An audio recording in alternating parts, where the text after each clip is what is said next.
একদিন মানে কত ঘন্টা? কত ঘন্টা? 24 ঘন্টা তো কত ঘন্টা? 24 ঘন্টা। তাহলে 24 ঘন্টা ভগবান আমাদেরকে এত সুন্দর দেহ দিয়েছেন, এত সুন্দর রূপ লাবণ্যময়, এত সুন্দর জগৎ দিয়েছেন। যা তোরা খেয়ে দে সব কিছু কর, কিন্তু তোদেরকে আমি 24 ঘন্টা সময় দিলাম। কত ঘন্টা? আচ্ছা বুকে হাত দিয়ে বলি তো, 24 ঘন্টার মধ্যে 24টা মিনিটকে ভগবানকে আমি দেই? দেখি কে দেই? বুকে হাত দিয়ে বলি যে আমি 24 মিনিট ভগবানকে দিই একান্ত চিত্তে। না ঘরের খবর আছে, না কারো আমার বাচ্চা, না আমার কোনো আত্মীয় বর্গ, কাউকে কিছু বলবো না, বা কারোর সাথে কোনো লেনা দেনা আমার নাই। আমি শুধুমাত্র ভগবানের কাজ করব। বলুন তো কে আছে আমরা এখানে 24 মিনিট ভগবানকে দিই? একজনও নাই। তাহলে ভগবানের সাথে আমরা তার কথাকে কি আমরা মান্য করছি না করছি না? তার মানে অবাধ্য আমরা তার সন্তান। যদি জিজ্ঞেস করা হয় আপনাকে আপনার বাবার নাম কি, বলবেন অমুক রঞ্জন দাস, অমুক চক্রবর্তী বা অমুক নাম বলবেন, কিন্তু আদৌ সে আপনার বাবা? যিনি সবার বাবা তিনি কে?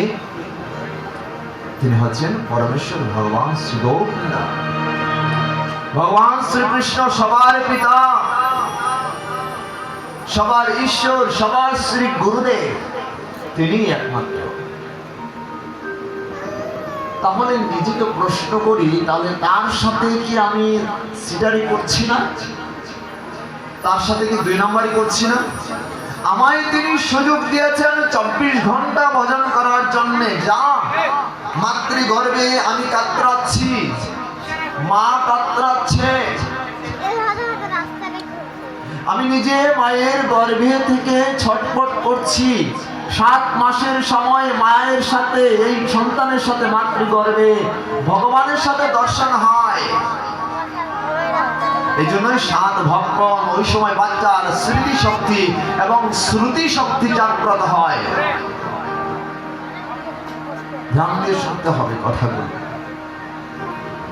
তাই ভগবান দর্শন দেন যে তোর কর্ণে আমি প্রথম, আমি তোর কর্ণে আমার কথা শ্রবণ করালাম। কি কথা? না ওই জায়গায় গিয়ে আমার কথা যাতে স্মরণ করিস। কিন্তু আমি এখানে এসে যখন আমার দাদিমার কাছে আর মায়ের কুলে যখন উঠেছি, বা দাদার কাছে, আর দাদা যখন আমায় চুম্বন করছে, হাউমাউ করে কাঁদছি, এগুলো বন্ধ করতে হবে। পাঠ চলাকালীন সময় বম ফুটানো বন্ধ করতে হবে। কমিটিদের দৃষ্টি আকর্ষণ করছি। ভক্তরা একদম শান্ত হয়ে বসে আছেন, আর আপনি ওই জায়গায় বম ফুটাবেন, কিন্তু পাঠ শেষে আপনার যদি প্রয়োজন পড়ে আপনি পাঠ শেষে, কথার মধ্যে ডিস্টার্ব হবে। তাদের যে শ্রুতি, এই শ্রুতিগুলো আপনার ওই বমের দিকে যখন যাবে, তখন অপরাধ তাদের হবে না, অপরাধ আপনার হবে।